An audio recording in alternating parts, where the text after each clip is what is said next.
A little bit of how this is going to run tonight. It's going to run the same way that we've ran these before. We're going to be 3-minute open from the candidates. We have Dan Maes and Scott McCinnis here. Obviously, they're the gubernatorial candidates. You guys already know that. They're going to have a little open. We're going to have some questions up here that have been submitted by various people on the website and that I've been given that we've tried to get down to 8 or 9 questions. They were started off at 12. We tried to get those down so we have time make sure plenty of time for questions from you guys. They'll have 2 minutes to answer each one of those. And I'll be happy to go over it with these guys again. It's 3 minutes for opening, and then the question and 2 minutes from each side to answer the question. And then we'll take questions from the audience, which are going to be on little 3x5 cards that we'll pass up. And during the time of the discussion, as you have a question, just please pass them to the folks on the inside. And I'd ask the folks on the inside, I'd appreciate it if you just hold on to them, and then during kind of the middle, we'll send somebody down to pick them up, and then they'll bring them up to me. Now, some people think I edit this stuff, and they're right.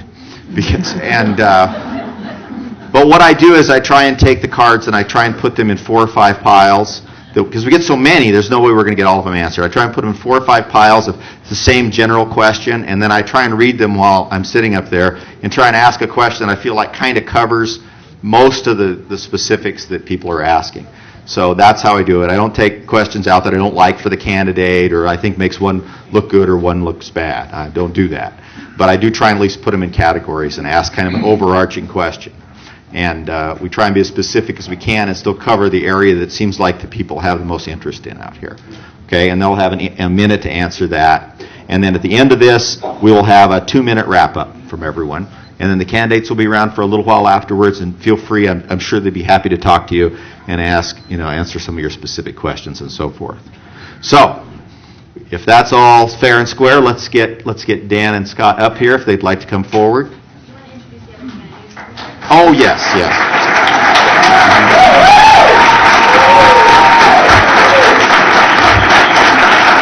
I have been reminded that we have a number of other candidates here, and I've been remiss in not showing them. I saw Bob Hislop over here, and Ray, where are you at? Ray's right here. Stand up, Ray, for gosh sakes. Here. And David Cox is here. For God's sakes, you guys got to at least make eye contact with me so I can see where you're at. And let's see, who else is... Oh, Ali Hassan. Ali is here. Thank you very much for coming in. And who else am I missing out here? And don't be afraid to hand up. Oh, Walker. There's Walker right there. I was looking for you a minute ago. I thought you might have left. Walker's, for those of you who know, Walker's candidate for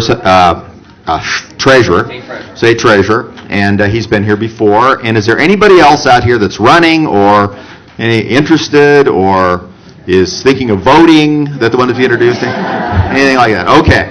All right. We appreciate the big crowd tonight, and I'm going to go up here and sit and ask the questions, let these guys pass the mic back and forth. People seem to like that better last time, and it lets them kind of be on their feet, and I'll get out of the way. So what we're going to do is, do you guys have a preference to ask the first question, or want me to just toss a coin? This means 1 minute. Okay, we'll let... Okay. Sorry, we do have a timer. And we do have a timer, too. We'll go over this. We have the timer, and it is helpful. 15, done.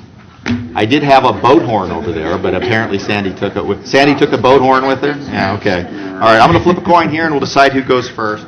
Dan, you want to call it? You got it. You want to go first? Okay.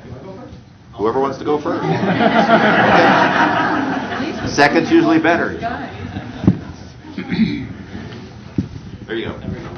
Good evening. I'm Dan Maes, and I want to be your next governor. Cool. All right.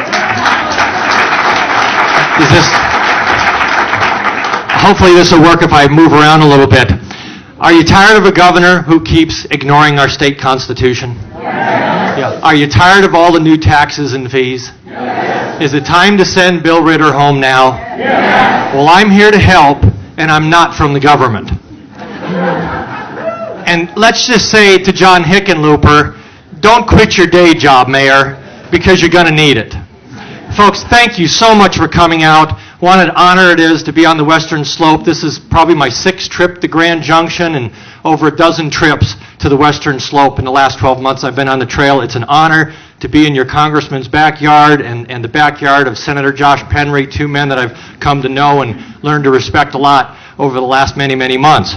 Folks, I have a 3-point plan for the state of Colorado. I keep it simple. Number 1, we downsize state government. All right? Number 2, we beg forgiveness from the energy industry that Bill Ritter and his environmental friends chased out of the Western Slope, the Eastern Plains, and the rest of Colorado. And we will bring them back.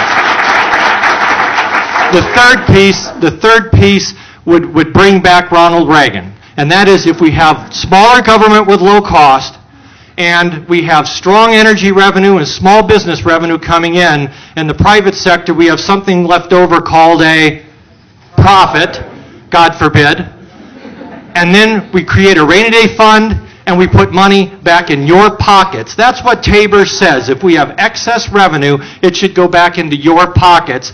Folks, that's what creates jobs. We have to do proactive things to create jobs. We can't wish them to fall out of the sky. Now, what makes me able to do that, and why should I be your next governor? I'm not a lobbyist. I'm not a career politician. I came to Colorado without a job in 1985.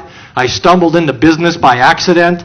I ended up becoming a managing partner in a telecommunications company in about 1995. We sold that company in 1997. I've served employees during good times and bad. I've signed both sides of a paycheck since I was 26 years old. In the last 5 years, my wife and I founded and funded our own credit reporting agency. I have the managerial and executive experience for the governor's office. The governor's office is an executive office, is it not? It's not legislative, it's not judicial, it's executive, and those are the skills that I bring to the table to serve you, and I hope that you give me that chance. This is your opportunity. Ask good questions and demand straight and complete answers so when we walk out, you know the difference. God bless you, and thank you for having me tonight.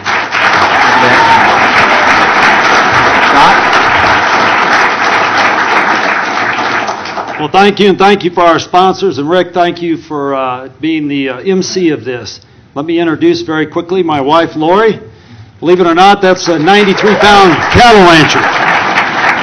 Thanks, Lori and Dan. Nice to see you again, as you know. Now, we got another opponent, by the way. Now there's 4 of us in this race, just announced today. So it'll be interesting as time goes on. People ask me, first of all, I had a great privilege and honor serving you in the United States Congress. And we have a record of being able to perform and do a lot of things for Western Colorado. Western Colorado, we were able to get a strong voice. And at the state capitol, we had the people like, Josh Penry and Tim Foster and folks like that. For a long time, rural Colorado, and it still today gets treated like a stepchild. So people came to me and said, okay, you came home, you wanted to stay in Grand Junction, which is where our home is and where it will remain. Why did you get re-engaged in running for governor of Colorado? Lori and I couldn't stand what we were watching. We had a governor that went around and told everybody, hey, I'm a good guy, I'm pro-business, I'm this and I'm that. All talk, but no walk. He gets elected by the people of the state. What's the first thing he does? He unionizes all the state agencies. I, as your governor, by executive order, will repeal that on day 1.